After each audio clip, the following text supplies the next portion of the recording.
This is a Workman's dashboard help tutorial for the project manager dashboard. As with all the dashboards, the dashboard shows a combination of things on various statuses, which we can see here, and various people that may be selected up here. So what this dashboard is currently showing is anything in the production or project management part of our queue, which includes the statuses of contracted, proceed, and scheduled, and that also fulfill the criteria of being assigned to me as the project manager in each one of those particular jobs. So among the 25,000 jobs that we have total in our system, there are 40 jobs that fulfill the criteria that I just mentioned: contracted, proceed, scheduled status, assigned to me. Now you can toggle these different filters and create different combinations. So if I want to see things that are assigned to me that are only on contracted contracted status, that's going to filter it down to 26 records. If I want to see things that are scheduled, I will see that I have one job that's actually scheduled. We can go back and click select all there. I can also toggle on different people. So if I want to add different project managers and see what's on their dashboard, I can do that here. We can pick Kevin. So we've got a total of 77 jobs now. If you want to see all users, you basically just remove all the filters, and that will be showing all jobs in the system, which we currently have 185 of those jobs. Like our other dashboards, we have the ability to filter and sort atop each one of these columns. So I showed you the filter for the status and for the user. We can also filter by the account name if we wanted to see jobs that were only for a particular client. I'll type in utility. There are 3 jobs in the system that fit that criteria.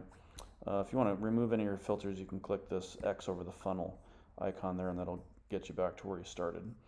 You can also sort. So if I wanted to sort things either alphabetically or reverse alphabetically, I can click the arrow toggles here. One time to go alphabetical, a second time to go reverse alphabetical. We have some other tabs up here. One of them that's unique to the production project management part is this job reworks. So some organizations call this punch list work. Some people call it go backs. We've decided on the term job reworks here for our system.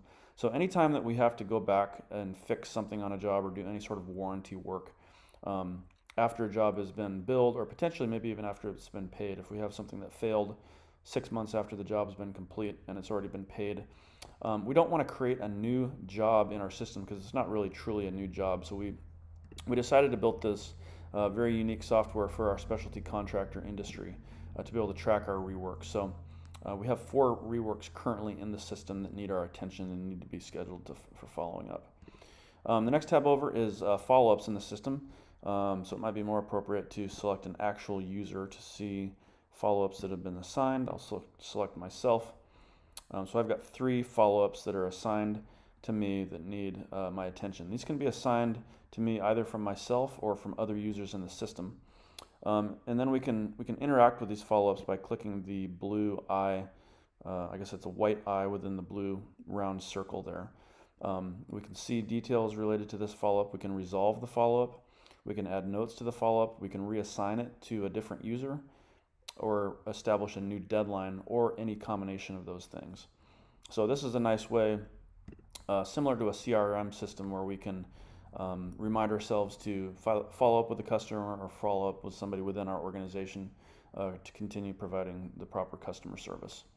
The activity stream is an area that's showing any activities, notes in the system, or particularly system-generated notes in the system over the last 90 days.